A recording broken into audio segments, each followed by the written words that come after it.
Eu gostaria de começar hoje à noite com uma história.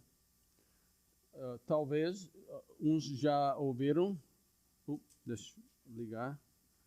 Uns já ouviram esta história do Rabi, o soldado romano, e as duas perguntas.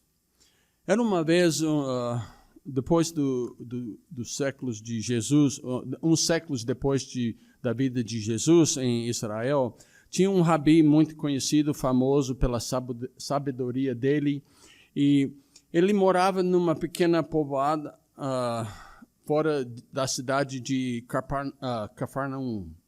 E sempre andava para o sinagoga, para reunir com os irmãos judeus naquela época. E ele, depois do sábado, quando estava escurecendo e no pôr do sol, ele voltava no caminho, na trilha, para voltar à sua pequena aldeia. E ele estava meditando uma tarde sobre uma passagem no livro de Isaías. Umas daquelas passagens profundas, vocês sabem, nesse livro do profeta Isaías. E ficou distraído, perdido nesta meditação, e o pôr do sol estava chegando mais perto, e ele errou o caminho. Tinha uma bifurcação no caminho, na trilha, que levava ele para a aldeia dele, e outro levava para o quartel dos soldados romanos. Ele, de cabeça baixa, errou o caminho e chegou, já estava mais escuro lá no quartel, e de repente do escuro gritou uma voz: "Quem é você e o que você está fazendo aqui?" Ele tomou susto e não sabia de onde veio essa voz naquele momento, e disse: "O quê?" E a voz voltou: "Quem é você e o que você está fazendo aqui?" Ele disse, o rabi respondeu ao soldado romano, o guarda, e disse: "Quanto é que eles pagam para você fazer essas perguntas, para seu serviço como soldado e guarda?" Ele disse: "Por que você quer saber?" Ele disse: "Bem, quanto pagam?" Ele falou o preço e depois disse: "Eu queria saber porque eu vou pagar-lhe dobro para ver a minha casa, e todos os dias, quando abrir minha janela, que você faça estas mesmas duas perguntas. Quem é você e por que você está aqui?" Está passando? Ok. Então, aqui são as perguntas. Eu queria até hoje fazer um início com um desafio. Eu gostaria de que pensassem sobre estas duas perguntas, não somente durante esse momento, mas também durante toda o congresso. Por que você está aqui e quem é você? O mundo raramente pensa nisso. Pode perguntar de um aluno, um jovem, um universitário, um adulto: quem é você e por que você está aqui? Às vezes eles até chegaram a pensar, mas pensam de maneiras muito erradas, tentando se identificar com uma coisa que não é conveniente, que não é bom, que não é uma bênção para a vida deles e as pessoas ao redor deles. E também, eles às vezes nem chegaram a refletir o significado dessas duas perguntas. E de todas as pessoas no mundo que devem saber, deve ser o cristão. O cristão deve saber quem ele é e por que ele está aqui. Qual é o propósito e qual é a base da sua identidade? Em que ele tem sua identidade? Mas também, infelizmente, os cristãos esquecem. Não lembram bem a resposta dessas duas perguntas. Espero que o que falamos hoje à noite seja mais uma maneira para você responder essas perguntas. Ok. Então, antes de eu realmente tratar do assunto que eu tenho, eu gostaria de explicar o que está no meu coração, as dívidas que eu tenho para cumprir. Quando eu comecei a estudar na escola de estudos bíblicos, eu descobri esse versículo, 1 Coríntios capítulo 15, versículos 1 a 2. Inclusive 3 também, onde está escrito o Evangelho, resumido por Paulo. Ele disse, pois o que primeiramente lhes transmiti foi o que recebi, que Cristo morreu pelos nossos pecados, segundo as Escrituras, foi sepultado e ressuscitou no terceiro dia, segundo as Escrituras. Então eu decidi naquele momento aonde eu iria, onde eu for, eu também faria isso, porque não tem nada mais importante do que esta mensagem do Evangelho de Jesus Cristo. E também aprendi em 2 Timóteo capítulo 4, versículo 1 a 2, que é nosso dever de pregar o Evangelho. Esteja preparado a tempo ou fora de tempo. Repreender, corrigir, exortar com toda paciência e doutrina. Então, esse é meu compromisso também durante nosso tempo juntos.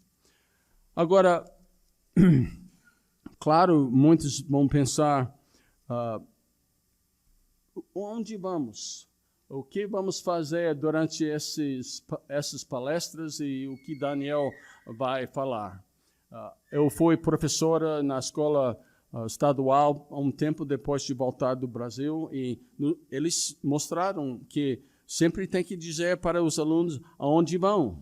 Explica o que você está fazendo e depois faz e quando chega no fim, resume.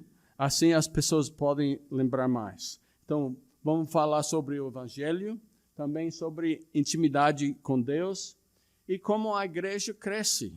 E também vamos falar sobre a colheita do Brasil. Por que eu decidi que eu tenho que falar do Evangelho agora, hoje à noite? A razão é que sempre tem gente de fora. Eu não conheço a minha audiência hoje à noite, quem são vocês. Pode ser uns de vocês são visitantes, visitando a primeira vez, ou até já visitou muitas vezes, mas não tomou sua decisão ainda. E se Jesus voltar hoje à noite, antes de ir para casa, ou quando você for para casa. Então, a Bíblia diz que Ele é o caminho, a verdade e a vida. Notei que eu esqueci o traço lá no versículo 1 Coríntios 15, 1 a 3, que acabamos de ler. Então, eu tenho o compromisso de falar por causa da possibilidade de alguém estar aqui e nunca ouviu e precisa obedecer o Evangelho hoje à noite. E também, segundo motivo, a maioria dos problemas que encontramos na igreja é por causa do fato que muitos esquecem o que é o Evangelho. Não esquecem o conteúdo, mas o significado e como deve ter impacto nas suas vidas. Então, cada vez que eu tive que ir e falar de um irmão desviado, a primeira coisa que descobrimos que aquele irmão esqueceu do Evangelho. Ele não lembrou o que ele fez e quem era Jesus. Quem é Jesus e o que ele fez. Quem era Jesus para ele e como ele foi salvo pela graça de Deus. Então, também pode ser o que falamos hoje à noite, será útil para você voltar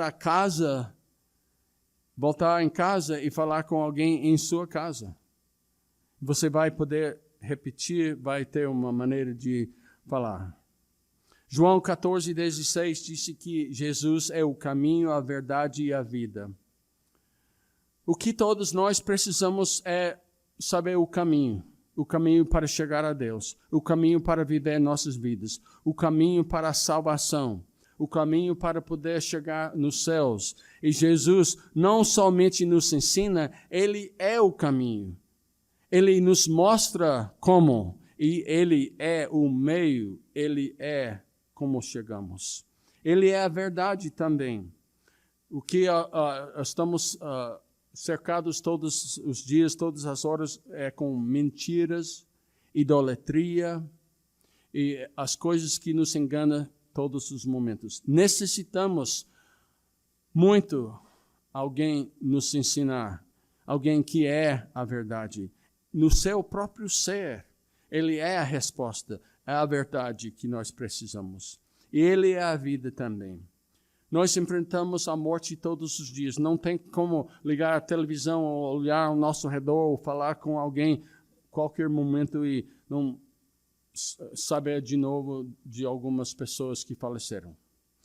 Claro que temos a morte espiritual também, um momento que pecamos. Somos separados de Deus e mortos espiritualmente. E também sabemos que existe a morte eterna. Se ficamos nesse estado de morte espiritual, estaremos separados de Deus e mortos para a eternidade. E também sabemos da morte eterna, separado da face de Deus, se não nos arrependemos e obedecemos o Evangelho e seguir Jesus fielmente. Então, Ele é realmente a solução. Ele é o caminho, a verdade e a vida de tudo que nos separa de Deus. Eu gostaria de somente mencionar um versículo aqui, em Êxodo, capítulo 33. Se vocês quiserem ou querem, podem abrir as suas Bíblias em Êxodo, capítulo 33, que fala um pouco sobre, muito, não um pouco, fala muito sobre intimidade com Deus. E sem esse fundo do conhecimento, eu acho impossível de chegar com intimidade com Deus. Chegar em intimidade com Deus. Êxodo 33, versículo 12 a versículo 23, fala sobre umas coisas importantes.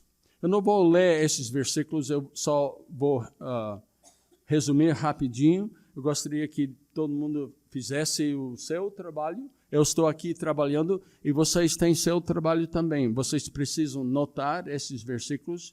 Fiquem envolvidos nesse processo. Escreve. Todo mundo trouxe papel, caneta, alguma coisa assim? Não? Amém. Olha, deixa eu parar um pouquinho. Gente, você veio aqui para aprender. Toda vez que você entra no prédio aqui, você está aqui para aprender. O cristão não deve chegar ao culto sem uma caneta, um lápis, um papel, um caderno e sua Bíblia. Ok? Eu acho que é o jeito do professor falando a alguém. Eu não sei quantas vezes briguei com meus alunos. Você está aqui na minha sala e não tem lápis? Cadê seu caderno? Não sei, não tenho. Então, olha, o lugar para o cristão, o dever do cristão quando ele está aqui é para aprender. Então, traz a matéria, traz quer dizer, o material para estudar. Então, nessa passagem está escrito que Ele, Deus, nos acompanha. Sabemos que Deus fez isso desde aquela época e Jesus prometeu nos acompanhar até o fim. Mas aqui é uma maneira tão bonita vocês devem ler quando chegarem em casa para fazer o estudo, o resumo do estudo.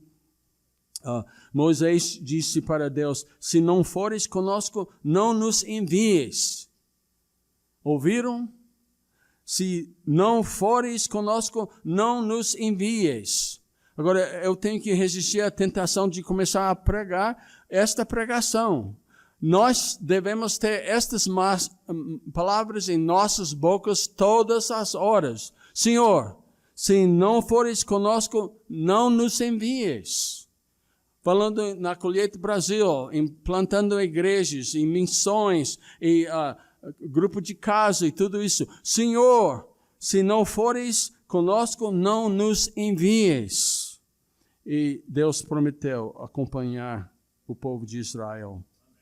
E Moisés pediu, por favor, nos ajuda, me dá algo para que eu possa saber que o Senhor tem esta intimidade conosco. E ele se revelou a Moisés de uma maneira maravilhosa. Todos conhecem a história. Ele disse que não pode me ver, nenhum homem pode ver. E mostrou somente, depois de esconder Moisés naquela rocha, ele mostrou e passou, e só viu a parte de trás de Deus. Ele disse: então tirarei a minha mão e você verá as minhas costas, mas a minha face ninguém poderá ver. Queria mostrar esse versículo para a gente não esquecer. Mesmo buscando intimidade, devemos lembrar que Ele é soberano. Ele é todo-poderoso, supremo, santo. E nós o tememos, nós o reverenciamos, nós o exaltamos e nos realmente louvamos para sempre. E essa é a base de nossa busca de intimidade com Deus. Igual que Moisés fez. É o que Moisés estava pedindo e procurando naquele tempo. Então, Daniel 9, 3 a 19 é a sua tarefa para hoje, à noite, quando chegar em casa, ou amanhã, antes de chegar aqui. Leia esse versículo sobre o arrependimento do profeta Daniel para a nação de Israel. Se esse profeta fez, eu acho que nós também podemos e devemos fazer. Então, intimidade com Deus tem 4 aspectos que eu busquei, tem vários. Eu não quero pisar nos pés e fazer o trabalho do outro pregador, mas queremos ver esses aspectos em poucas palavras e uns versículos aqui. A intimidade com Deus vem através do clamar e através do escutar, do obedecer e do adorar ou louvar. Então, o clamar, tem uns versículos que vou deixar vocês copiarem um momento. Vocês podem estudar em casa sobre esses aspectos. 4 exemplos do clamar que mostra o que significa clamar, quando clamamos a Deus e como isso nos ajuda a ter intimidade com Deus. O Salmo 22, vamos abrir em Salmos 22. Estou vendo o tempo, tem 8, não, quantos minutos? 7, 8 minutos.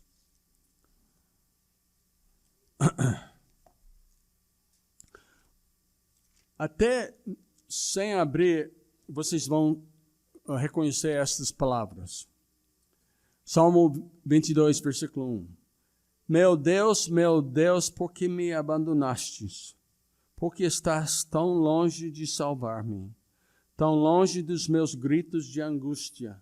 Meu Deus, eu clamo de dia, mas não respondes, de noite e não recebo alívio. Tu, porém, és santo, és o santo, és rei, és o louvor de Israel.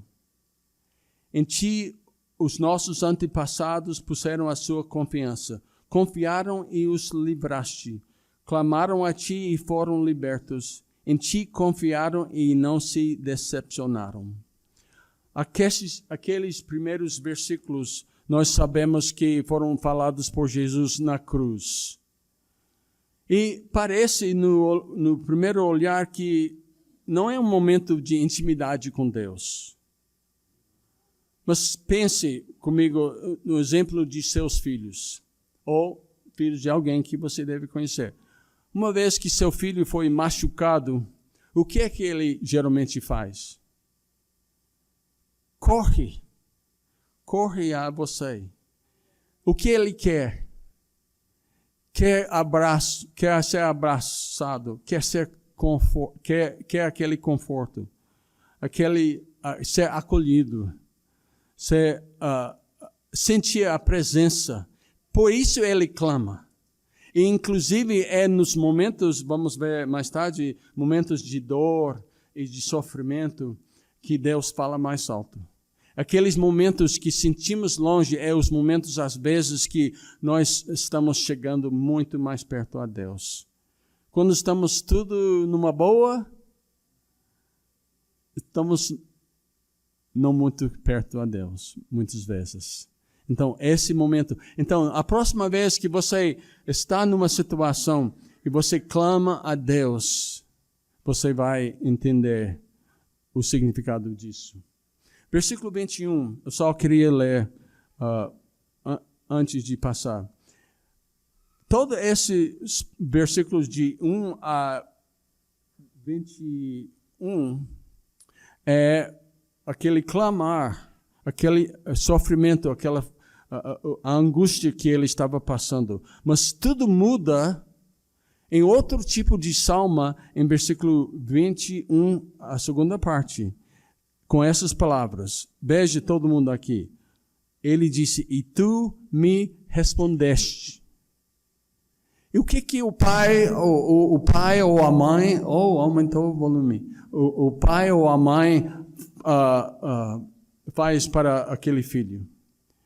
Você fala, você responde. Imagina um filho, ou um pai ou uma mãe que ignorava, que não prestava atenção, que não acolhia, que não ajudava.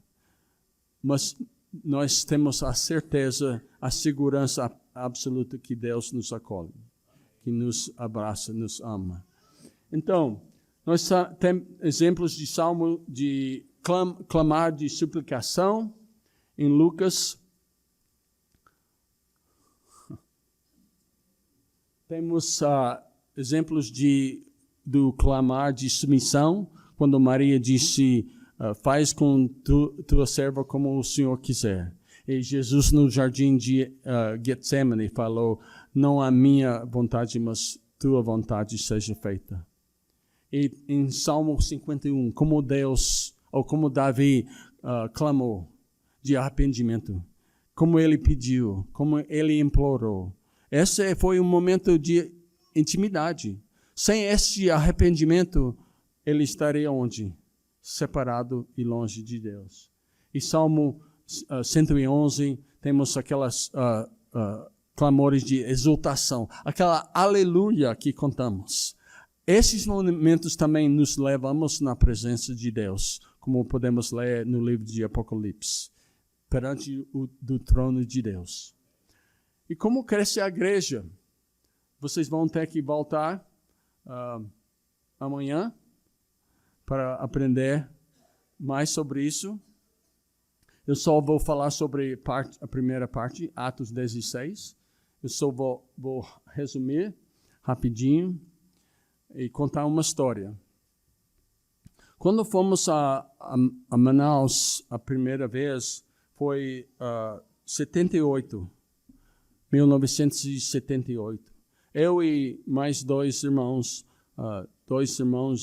da escola onde nós estávamos estudando, e um irmão de uma igreja lá que nos acompanhou, a nossa igreja sustentadora. E chegou aqui do Brasil mais 2 irmãos, o Alan Dutton e Alor Leite. E também mais tarde nos encontrou lá o Ellis Long. Eu nunca vou esquecer o que o Alan falou para mim. Daniel, sério, e ele falou isso, e possivelmente vocês já ouviram essas mesmas palavras. Ele falou para mim e me marcou daquele momento até hoje. Vocês vão ouvir mais sobre esse sonho. Ele disse, Daniel, sonhe grande. O que for, não importa, muitas coisas, o que exatamente os detalhes, mas sonhe grande. E assim Deus vai realizar esses sonhos. Então, isso foi o que me marcou, e desde aquela época foi exatamente o que Deus tem feito. E também Deus usou em Manaus visões. Não estou falando de visões milagrosas, mas ele usou as visões. Ellis Long sempre me contava dos sonhos dos primeiros missionários de plantar uma igreja em todas as capitais do Brasil. E este foi nosso sonho. E também desse sonho veio uma decisão. Nós queremos participar em um empreendimento maior de todos, a obra de Deus. Fomos convidados a participar nisso. E essas visões deram lugar para planos e decisões. E Deus abençoou. E também usou muitos servos e servas fiéis e frutos que reproduziram em nosso trabalho em Manaus. Como o Mauro falou, na época de 1986, mais ou menos, tivemos uns 300 na frequência. E caiu um pouco porque não tinha onde reunir, e não tendo espaço, não vai crescer. Mas quando entramos no prédio lá na 7 de setembro, aquela inauguração, tiveram mais de 300. E Deus nos abençoou muito. E Colheita Brasil, o que é isso? Talvez já ouviram falar, mas também vou falar mais sobre isso nas próximas palestras. É um sonho que morreu e ressuscitou. Foi um tempo que não achamos que seria possível ver isso durante nossas vidas. E temos uma história bíblica que fala sobre isso. Vocês lembram qual foi o maior sonho de Abraão? Ter um filho. Ter um filho. Ele só queria ter um filho. Só, né? Grande sonho. Porque ele já era velho. Não viu possibilidade. Ele fez o quê? Ele tentou dar seu jeito. E a Sara também deu seu jeito. E, como vocês sabem, nunca dá jeito. Mas, e daí nasceu o filho dele. E Deus pediu para ele levar o Isaac para sacrificar. Aqui naquele altar foi o sonho dele. E quando Deus disse, providenciou aquele sacrifício. E não foi só um filho, foi todos nós. Foi números incontáveis de descendentes de Abraão, que foi o sonho de Deus. Se seu sonho não é o tamanho de Deus, seu sonho é pequeno. Então, às vezes, Deus deixa seu sonho limitado morrer, entre aspas, figurativamente, para que o sonho seja até maior. E também vamos falar sobre a última parte, deixamos os versículos para mais tarde. A Colheita Brasil é realmente aquele grande elefante que está dentro da sala de sua casa, e ninguém quer falar do elefante. Você sabe? Alguém sempre tenta de entrar no assunto, mas não dá. Não tem jeito. Então, o que entendemos depois de um tempo, a coisa que nos impedia em nossas mentes foi o dinheiro. Não sei quantas vezes chegaram comigo irmãos dizendo: Daniel, eu quero ser missionário. Deixa eu perguntar, temos irmãos capacitados no Brasil? Temos? Olha, essa é uma participação agora. Temos irmãos capacitados, treinados, tem onde estudar a Bíblia. E tem igrejas capacitadas para supervisionar e cuidar dos missionários. Então, tem maturidade espiritual, tem pessoas, tem igrejas e tem também, deixa eu ver, o que falta? Sempre disseram: Daniel, não temos dinheiro, como é que eu posso fazer? Você pode achar um dinheiro para a gente ir fazer obra missionária? Eu sempre dizia: bem, eu gostaria, mas eu não posso fazer isso para todo mundo. Eu, às vezes, tento achar dinheiro e não não tem suficiente. Então, assim, podemos viver. Chegou a hora que a igreja tem a maturidade. A igreja tem recursos financeiros? Tem. Se não fosse, me diga, se o povo brasileiro não tem recursos para fazer obra missionária, como é que as denominações têm tudo que pode ver? Passamos em frente de um edifício lá que realmente que é uma empresa religiosa. Vocês podem imaginar quem estou falando. De onde saiu esse dinheiro? Daqui, do bolso do povo. Tem recursos, tem pessoas fazendo férias de fora, carregando celulares de $1.000 e carros e tudo isso. Tem recursos. Então, só que não tem em um só lugar. Nós vamos precisar fazer o que fizeram na Bíblia: juntar todos os irmãos ao redor do Brasil. E juntos teremos os recursos necessários.